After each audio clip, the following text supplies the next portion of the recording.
अस्सलाम वालेकुम friends, this is Pathan Nazim and welcome to Hello Learning academy.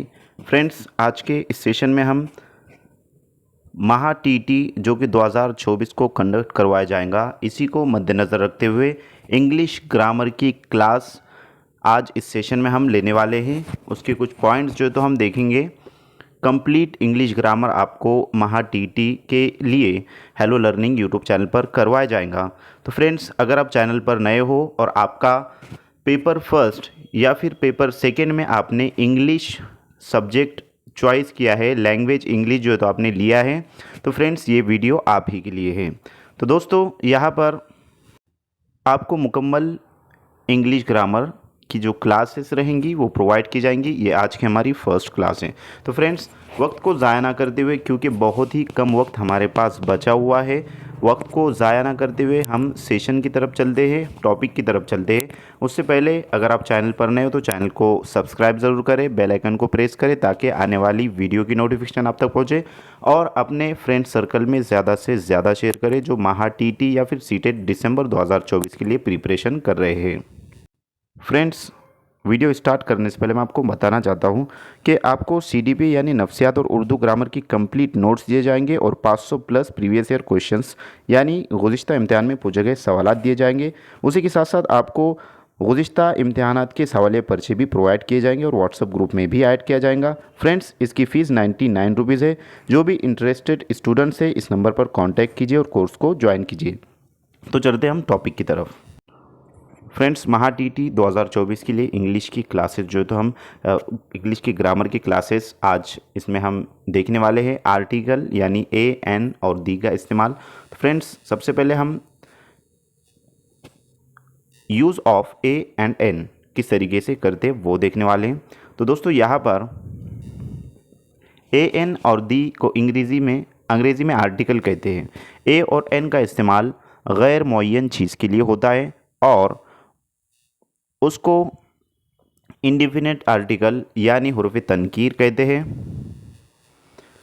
The का इस्तेमाल मुअय्यन चीज़ के लिए होता है और इसको डेफिनेट आर्टिकल यानी हुर्फ तारीफ़ कहते हैं।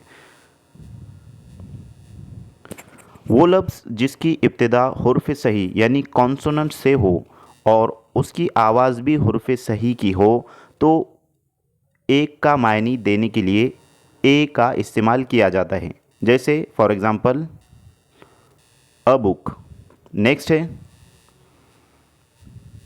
वो लफ्ज़ जिसकी इब्तिदा हुर्फ इल्लत से हो और उसकी आवाज़ भी हुर्फ इल्लत की हो तो एक का मायनी देने के लिए एन का इस्तेमाल किया जाता है। जैसे एन एप्पल। तो फ्रेंड्स, एक का मायनी देने के लिए जो है तो एन और ए का इस्तेमाल किया जाता है। इस पर हम एग्जाम्पल्स भी देखने वाले हैं। तो जैसे आपको यहाँ पर समझ में आ गया होगा कि जो हुर्फ़े जो है तो कॉन्सोनेंट है, हुर्फ़ सही है। अगर हुर्फ़ सही से कोई हुर्फ की स्टार्ट हो रही है, कोई लफ्ज़ जो है तो शुरू हो रहा है, जैसे कि यहाँ पर बुक है, बुक जो है तो हुर्फ सही से स्टार्ट हो रहा है, यहाँ पर हुर्फ सही बी रहेगा, तो इसके पहले जो है तो ए का इस्तेमाल किया जाएगा एक चीज़ के लिए। फॉर एग्जांपल, एक बुक जो है तो टेबल पर है तो अ बुक इस तरीके से उसको कहा जाएगा। नेक्स्ट है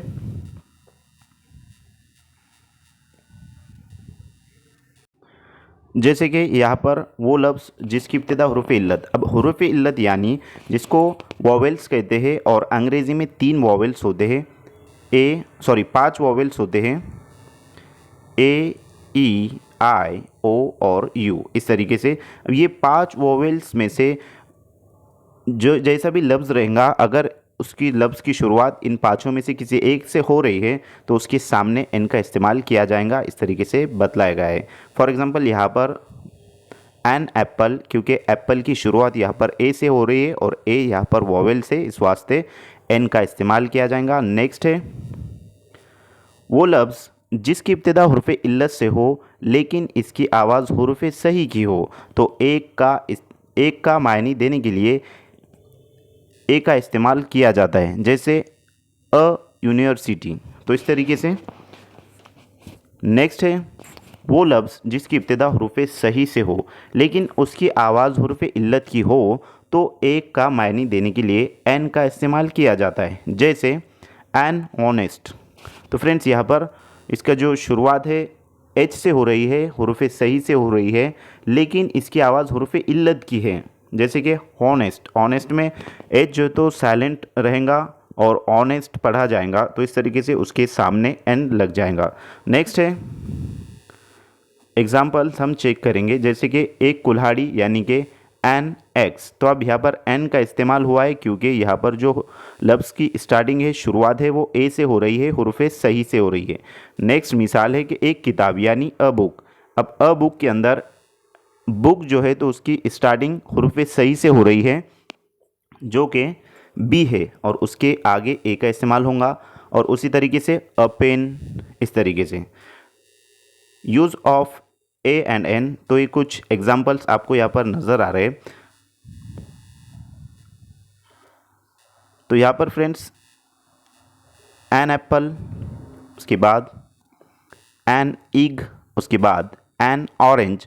तो यहाँ पर जो है तो एन इस वास्ते लग रहा है क्योंकि जो हुरूफ है, जो लफ्ज़ है, उसकी स्टार्टिंग हुरूफ इल्लत से हो रही है, जैसे कि an apple, an egg, an orange, इस तरीके से। और नेक्स्ट है a chair, a mango, a pen.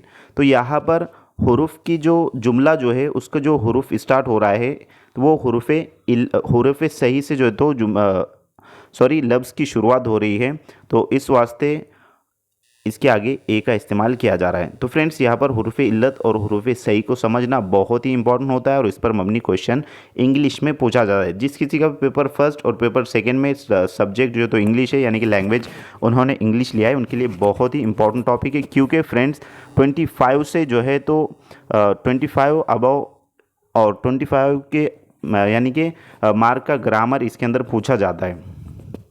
24 से 25 मार्क का जो है तो ग्रामर इंग्लिश सब्जेक्ट में पूछा जाता है। नेक्स्ट है यूज़ ऑफ इट। अब इट का इस्तेमाल किस तरीके से होता है वो हम देखने वाले हैं। तो use of it,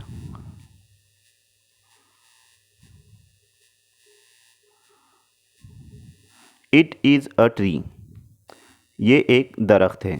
it is not a tree, ये एक दरख्त नहीं है। इज़ इट अ ट्री, क्या ये एक दरख्त है। Is it not a tree, क्या ये एक दरख्त नहीं है, इस तरीके से। नेक्स्ट है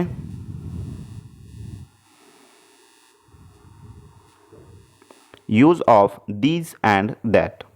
ज़मीर इशारा, डेमोन्स्ट्रेटिव प्रोनाउन वो ज़मीर है जो किसी इस्म के तरफ इशारा करने के लिए इस्तेमाल की जाती है। दीज का इस्तेमाल वाहिद करीब के लिए होता है और इसकी जमा दीज है, दीज है।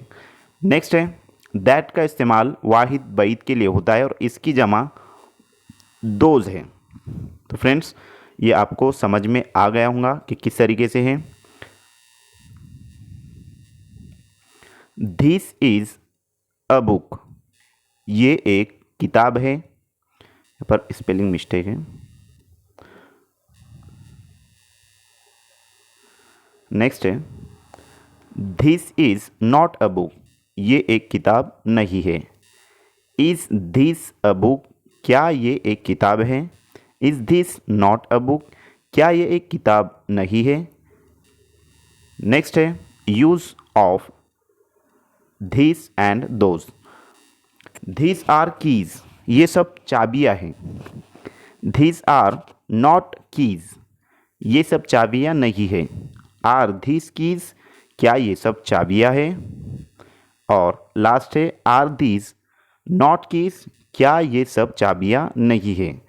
तो फ्रेंड्स जितने भी स्टूडेंट्स हैं, चाहे वो डीएड वाले हो या बीएड वाले हो, कोई भी टीचिंग एग्ज़ाम का अगर प्रिपरेशन कर रहे हो तो उन तक ये वीडियो ज़रूर पहुंचाइए। और ये वीडियो 9th 10th और 12th के जो स्टूडेंट्स हैं यानी कि स्कूल वाले जो स्टूडेंट्स हैं तो उनके लिए भी बहुत ही इंपॉर्टेंट और हेल्पफुल है। बेसिक जो है तो यहाँ पर चीज़ें आपको बतलाई जा रही है फ्रेंड्स, और ये बेसिक से ही जो है तो क्वेश्चंस ज़्यादा से ज़्यादा जो है तो पूछे जाते हैं। नेक्स्ट है एग्जाम्पल्स दिए गए यहाँ पर सिंगुलर दीज। सिंगुलर में फॉर एग्जाम्पल के तौर पर I like these Apple.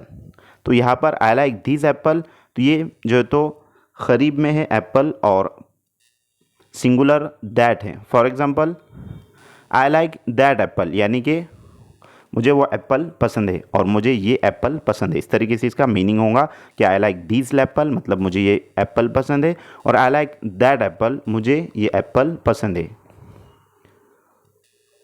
Next है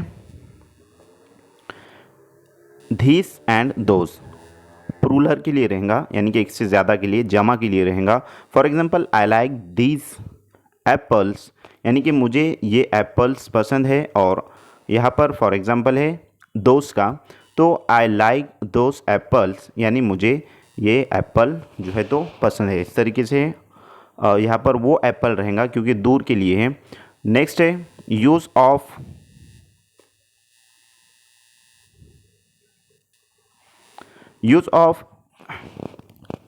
आई, you, we, they, he and she.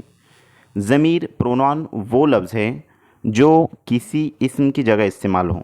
ज़मीर किसे कहते हैं? ज़मीर यानी प्रोनाउन जिसको कहेंगे जो किसी इस्म की जगह इस्तेमाल हो। इस्म यानी कोई नाम की जगह इस्तेमाल हो, उसे जो है तो प्रोनाउन कहते हैं, ज़मीर कहते हैं। और आपको यहाँ पर जितनी भी जो है तो नज़र आ रही ये प्रोनाउन से ये जो है तो ज़मीर है। I, we, you, they, he, she और इट को पर्सनल प्रोनाउन ज़मीर शख्सी कहते हैं। तो फ्रेंड्स, इससे मुतालिक जो एग्जांपल्स रहेंगे वो हम नेक्स्ट लेक्चर में देखने वाले हैं। तो फ्रेंड्स, अगर आपने अभी तक के वीडियो को लाइक नहीं किया है तो एक लाइक ज़रूर करें और अपने फ्रेंड सर्कल में ज़्यादा से ज़्यादा शेयर करें। तो आज के लिए इतना काफ़ी है, मिलते हैं नेक्स्ट टाइम नेक्स्ट वीडियो के साथ। Thank you for watching my video. Thank you very much Indeed for your cooperation and have a nice day.